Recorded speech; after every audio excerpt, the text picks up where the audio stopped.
Charlas Literarias es un espacio para hablar de libros y literatura.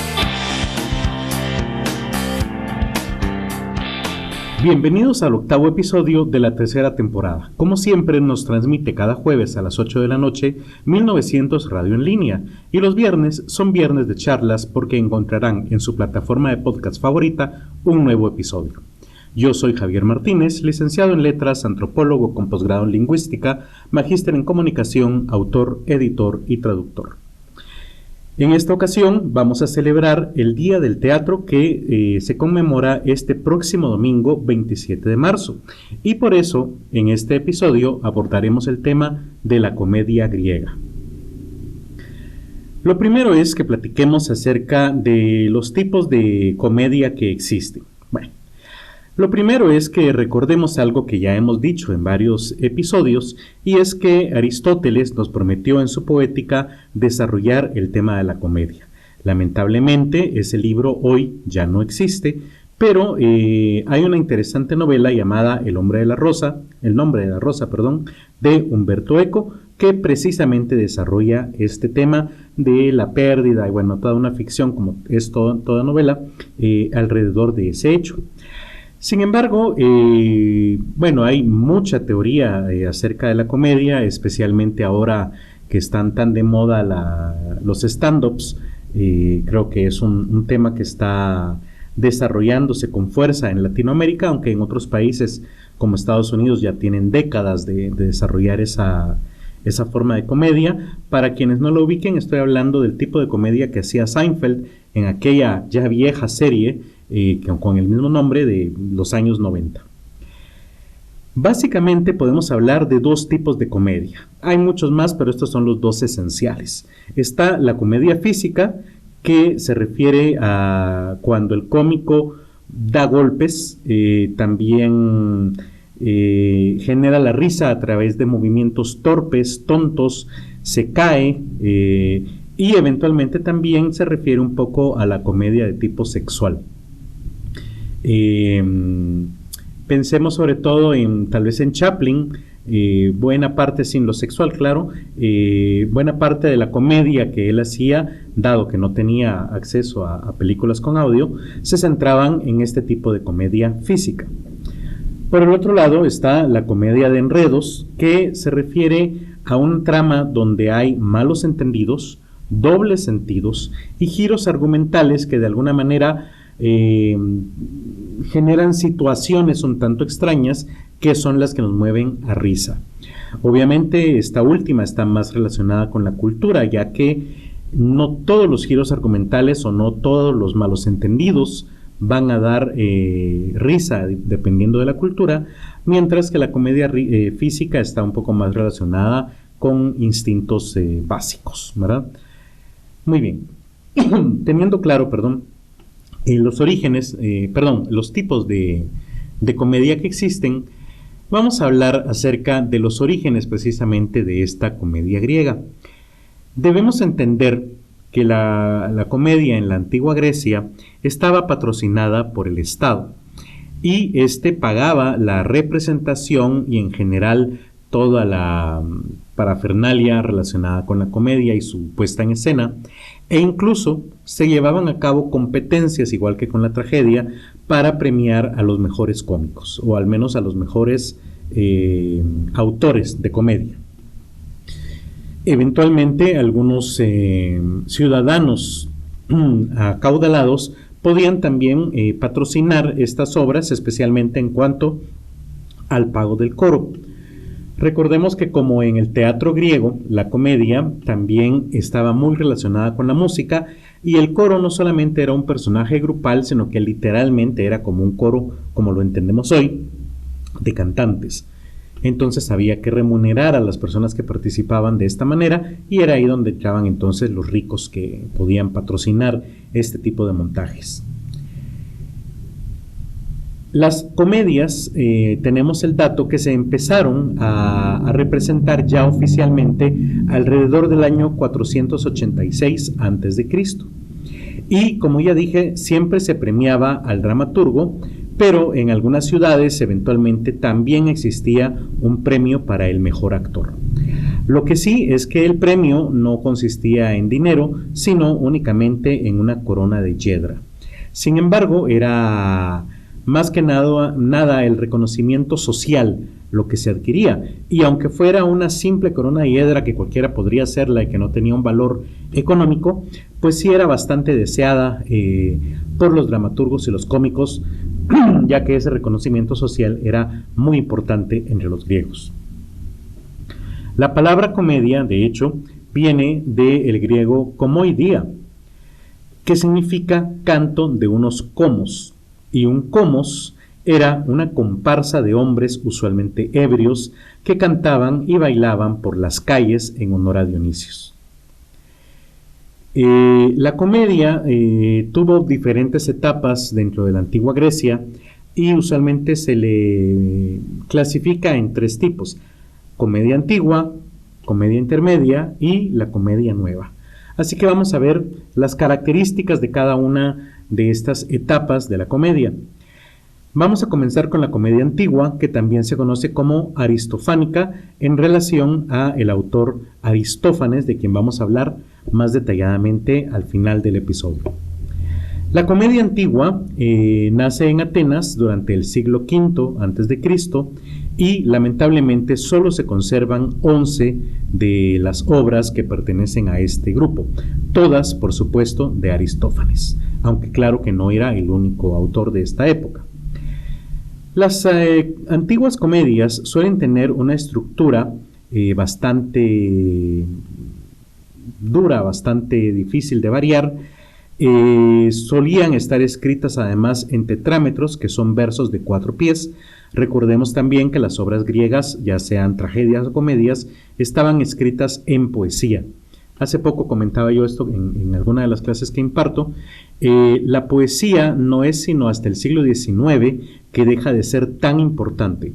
Realmente casi toda la historia de la humanidad en cuanto a literatura ha sido la poesía el género más gustado, más importante y más difundido.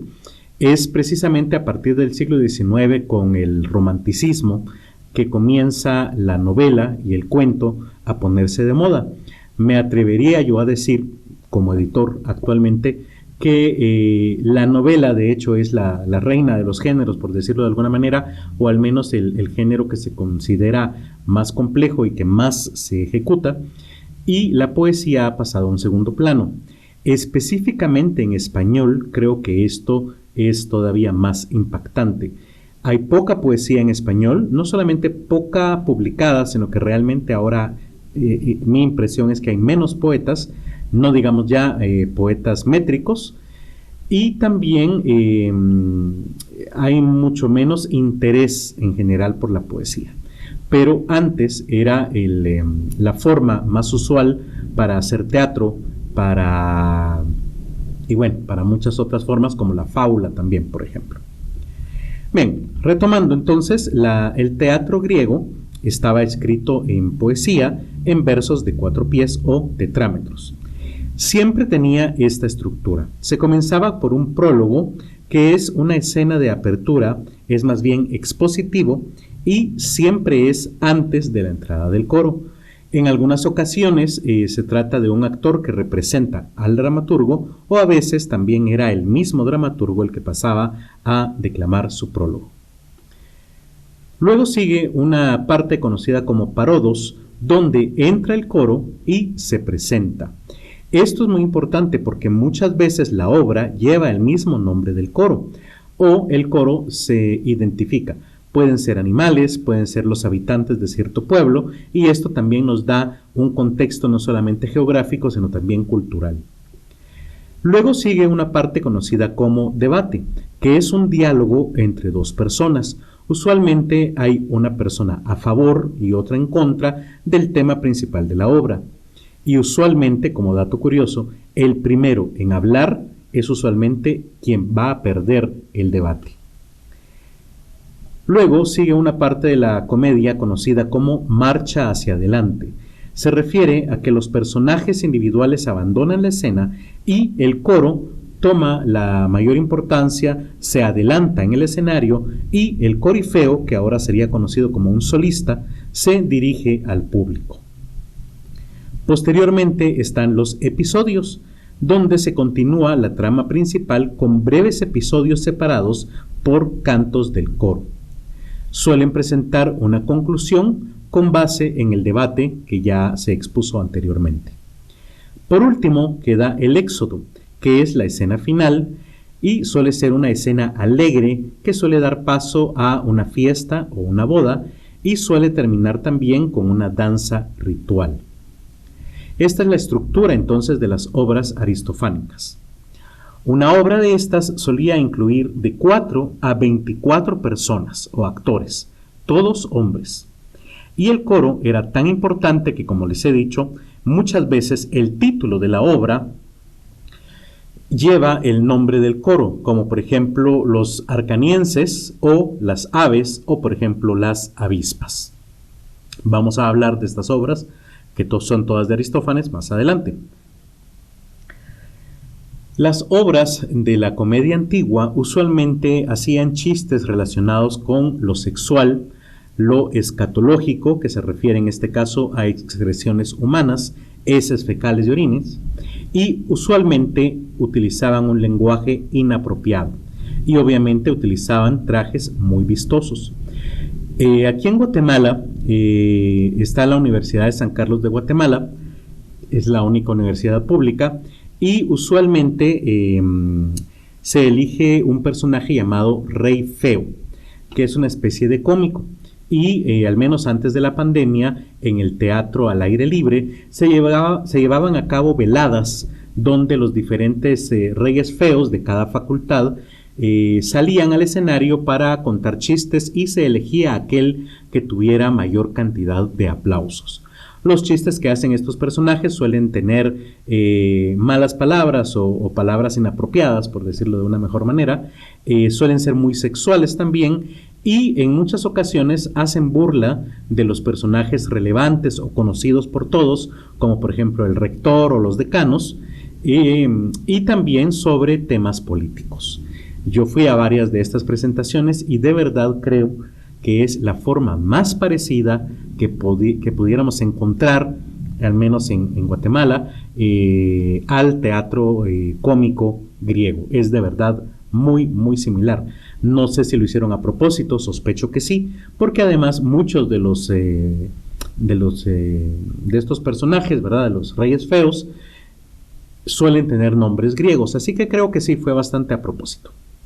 En fin, la obra de la comedia antigua solía también tratar sobre la consecución de algo totalmente imposible. Algunos ciudadanos también eran ridiculizados, como les mencionaba. Podríamos mencionar el famoso caso de Sócrates, el filósofo, que fue ridiculizado en las nubes e incluso los dioses eran también tratados de una manera irreverente, aunque claro, sin poner en duda su existencia o sin llegar a criticar profundamente la religión pagana, en este caso, que obviamente era la oficial, no se le podría decir pagana, pero el punto es que si criticaban a los dioses eran como personajes y no precisamente poniendo en duda entonces la creencia de toda Grecia. La comedia aristofánica de hecho contenía también bastante crítica social y política. Después de esta comedia antigua pasaríamos a la comedia media, de la cual nos quedan lamentablemente, o bueno, no nos queda prácticamente ningún ejemplo. Algunos se atreven a decir que las últimas obras de Aristófanes podrían encajar más en esta comedia media que en la comedia antigua, pero bueno, podría ser. Lo cierto es que la comedia media ocurre entre el año 400 y el 320 a.C. No existen, como les decía, obras completas, pero sí tenemos algunos extractos de obras de autores como Alexis de Turios, Anaxandrides y Epigenes. Esta comedia se caracterizó por la desaparición del coro y un contenido que se centra más en la crítica política, la sátira social y la parodia. De hecho, hay poca o prácticamente nula relación con la mitología, como sí ocurría con la comedia antigua. Por último, tenemos que hablar entonces de la comedia nueva, la cual inicia a mitad del siglo IV a.C. y se caracteriza por tener unos gustos más refinados y tocar temas universales helenísticos. Ya no se vuelve tan localizada, o sea, tan de chiste del momento. Muchas veces para hablar de la comedia aristofánica yo suelo compararla con los memes de las redes sociales. Muchos, dependiendo del país del que me escuchen, me sabrán decir si no, se hacen memes acerca de los personajes políticos, muchas veces del presidente, y en ese caso podríamos entenderlos de un país a otro, pero muchos de esos memes son sobre personajes muy locales, un diputado, un alcalde de alguna ciudad relevante, donde el chiste realmente solamente podrá comprenderlo aquel que está empapado en la coyuntura nacional. Bueno, imagínense ustedes entender ese meme dentro de 50 años. Es muy difícil. No digamos ya dentro de 100 o dentro de 3000 años, que sería el caso de la comedia antigua. Entonces, la comedia nueva deja precisamente ese tipo de chistes tan locales, tan del grupito de los que viven en Atenas, por así decirlo, y pasa a tocar temas que ya podríamos decir son mucho más universales. Por ejemplo, se abordan temas que usualmente tienen que ver con la vida hogareña, con la casa, y de hecho, buena parte de las locaciones que se utilizan, locación no existe en español, de las ubicaciones, las escenografías que se utilizan son áreas de casas de habitación, y la estructura de hecho también se vuelve mucho más coherente con el tema central. En otras palabras, se va menos por la tangente y se centra más en el tema. En esta época, con la comedia nueva, prácticamente desaparece el coro y solo se usa eventualmente para marcar el final o el inicio de algunos interludios. El tema suele ser el amor frustrado y se centra en giros y vueltas argumentales. En otras palabras, en la comedia de enredos, ya no tanto en la comedia física. Los personajes de la comedia nueva son más estereotipados y suelen asociarse al nombre. En otras palabras, todo personaje que se llame Gorgias, por ejemplo, siempre va a representar a un esclavo y nunca a un amo, por ejemplo. Esto, por cierto, va a repetirse o se le va a dar continuidad en el teatro latino, donde ciertos nombres tienen que ver con el tipo de personaje y no solamente con su tipo, sino, por ejemplo, ya no sería solamente un esclavo, sino que siempre el esclavo tonto. Y si tiene otro nombre, podría ser entonces siempre el esclavo inteligente, pero siempre tendrá esas dos características. El lenguaje en la comedia nueva era mucho más cotidiano que el que se usaba antes, aunque no por eso dejaba de ser elevado y algo elegante. Durante esta época se prohibieron las blasfemias y sobre todo se respeta el decoro o la moral y urbanidad en los temas abordados. En otras palabras, se deja el tema sexual y las palabras chocantes fuera de escena. El autor más conocido de la comedia nueva fue Menandro, quien escribió 108 obras, pero solamente ganó 8 veces. Él fue autor de obras como El Misántropo y El Collar, entre otras muchas obras que lamentablemente solo conocemos por sus extractos. La comedia nueva es fácil de entender para una persona que no pertenece a la cultura griega, y es precisamente por eso que se exportó a Roma y ya ahí se le llamó comedia paliata, lo cual implicaba ciertas adaptaciones de Plauto y Terencio, para que fuera un poquito mejor comprendida por los romanos, pero realmente no era tan necesaria una intervención o una adaptación. De hecho, se sabe o se supone que muchas de las obras que se presentaban en Roma eran únicamente traducciones literales de algunas obras griegas de la comedia nueva, porque por los temas que abordaban, pues eran fácilmente comprensibles por cualquier persona, sin importar si era romana, griega, etrusca, etc. Ahora que conocemos más de la historia de la comedia griega, vamos a hablar acerca del autor más famoso, que es Aristófanes. Lamentablemente conocemos a otros autores que escribieron durante la comedia antigua, como por ejemplo Cratino, Ferécrates, Aristónimo, Amipsias y Eupolis, pero lamentablemente de ellos no quedaron obras, prácticamente algunos muy pocos extractos, y de quien sí tenemos obras completas es de Aristófanes. De él, la obra más antigua que se conoce es la que se titula Los Acarnienses, la cual data del año 425 a.C. Debemos tomar en cuenta que Aristófanes vivió entre el 444 y el 385 a.C. y estuvo vivo durante la guerra del Peloponeso, lo cual influyó bastante sobre algunos temas que desarrollará en sus obras, especialmente aquellos temas que tienen que ver con promover la paz.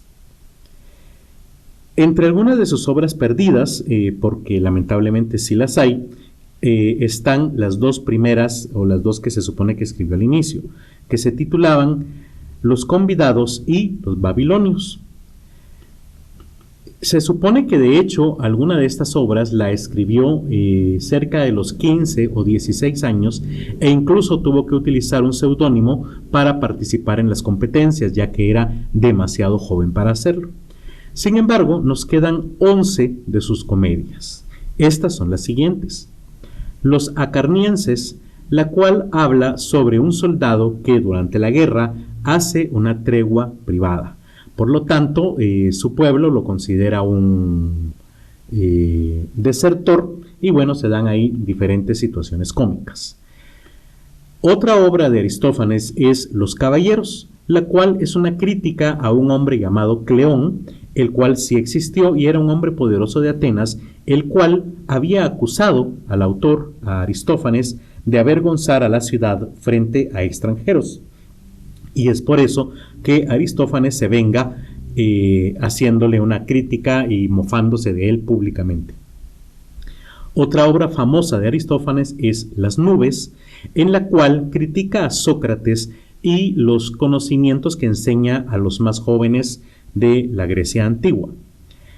Otra obra es Las Avispas, la cual consiste en una crítica a los ancianos que les gusta estar metidos en líos y se ofrecen como jurado en los juicios. La Paz es una obra también de Aristófanes, la cual critica a los ciudadanos en tiempos de paz.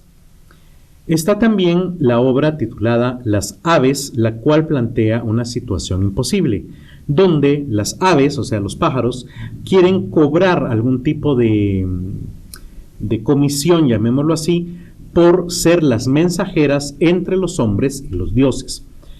Recordemos que en aquella época los sacerdotes interpretaban los agüeros, que era una interpretación del canto de las aves, con lo cual interpretaban la voluntad de los dioses.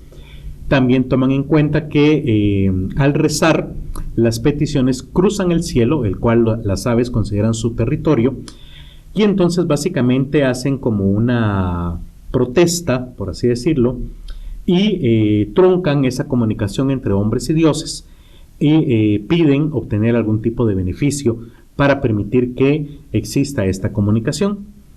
Un dato interesante es que Alfred Hitchcock, su obra titulada Los Pájaros, la película, se basa un poco en esta obra. De hecho, es básicamente una visión terrorífica de esta comedia. Debo decir que a nivel personal yo vi Los Pájaros antes de haber leído esta obra y sí se entiende que es una obra de miedo o de suspenso. Y después leí Las Aves y volví a ver Los Pájaros y hay una visión completamente distinta de la obra. De hecho, la verdad es que termina siendo bastante cómica. Así que los invito, si ya vieron esta obra de Hitchcock, lean Las Aves, es una obra que se encuentra fácilmente en internet, ya es obviamente una obra de derechos de autor libre. Léanla y vuelvan a ver Los Pájaros de Hitchcock y van a ver que la interpretación de la película cambia completamente. Otra de las obras de Aristófanes es Lisístrata, que es muy importante porque plantea una huelga sexual de las mujeres para obligar a los hombres a firmar la paz. Es importante porque, aunque es una situación imposible, resulta que se han registrado ocasiones en que la realidad imita a la literatura. Concretamente, estuve googleando porque recordaba haber leído algo similar y resulta que en 2006 en Colombia ocurrió algo similar. Las mujeres de 100 pandilleros encarcelados hicieron una huelga sexual hasta que sus parejas acordaran la paz. En la descripción de este episodio voy a dejar el enlace para que puedan ustedes ir a leer la noticia. Aunque busqué también, no encontré esta noticia, pero yo sí la recuerdo a nivel personal.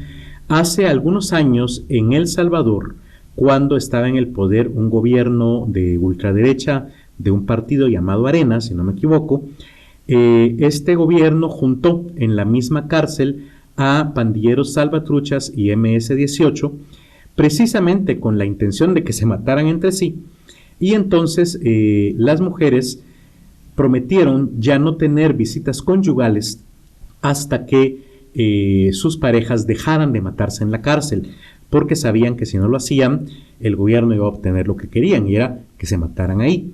Fue un caso bastante sonado. De hecho, me extrañó no poder encontrar un enlace a esa noticia. Si ustedes lo buscan y lo encuentran, les agradeceré que me lo compartan a través de las redes sociales del podcast. Por cierto, a ese tipo de movimiento, que resulta que no son los únicos 2 lugares donde se ha llevado a cabo, se le conoce y se han hecho varios estudios de género bajo el nombre Piernas Cruzadas o el movimiento de piernas cruzadas. Investíguenlo, es un tema bastante interesante. Otra de las obras de Aristófanes se llama Las Tesmoforias, en la cual se aborda el tema de las mujeres atenienses conspirando para poder decidir sobre su propio destino, ya que deseaban cambiar cómo se les retrataba en el teatro griego. Un tema bastante interesante. Encontré también bastantes análisis de género de esta obra. Otra de las obras se titula Las Ranas, la cual es una crítica a los dramaturgos griegos, donde el dios Dionisio, recordemos que el teatro surge precisamente como una forma de alabanza al dios Dionisio, él debe bajar al Hades para traer de vuelta al escritor, al dramaturgo Eurípides, y así rescatar el teatro griego ante las obras tan malas que se estaban escribiendo durante esta época. Otra de las obras se llama Las Asambleístas o la Asamblea de las Mujeres, la cual habla sobre la participación de las mujeres en la política y aborda bastantes temas de género. Y por último está una obra titulada Plauto, como el nombre del dios del dinero y de la riqueza, la cual critica la moral ateniense y cómo la riqueza no se le otorga al virtuoso o al trabajador, sino precisamente se asigna de manera aleatoria o al azar. Interesante, ahora que está tan de moda dentro de las redes sociales, algunas personas neoliberales, como se hacen llamar ahora, o liberales clásicos, que afirman que el pobre es pobre porque quiere, y que solamente con el trabajo van a poder ser ricos. Bueno, pues es una obra interesante de leer precisamente porque critica esta forma simplista de pensar. Muy bien, espero que el tema les haya parecido interesante. Coméntenlo conmigo en redes sociales y sobre todo si encuentran esos enlaces de los que les hablé, de los movimientos de piernas cruzadas, les agradeceré que me lo compartan. Les recuerdo, mi nombre es Javier Martínez y me encuentran en todas las redes sociales como Pacam, y los invito a seguir a nuestro patrocinador, la editorial Kazam A, en Twitter, YouTube, Facebook e Instagram como @KazamA con H al final. ¿Nos quieren apoyar? Pues gracias. Por favor, compartan y comenten este episodio en redes sociales y, ¿por qué no?, pues también compren los libros de nuestro patrocinador. Nos vemos el próximo viernes de charlas. Charlas Literarias es producido y grabado en el estudio de la editorial Kazam A. Encuentra este y otros episodios en Spotify, Google Podcast, Apple Podcast, YouTube y otras plataformas similares. Contáctanos en Facebook y Twitter como @charlasliter.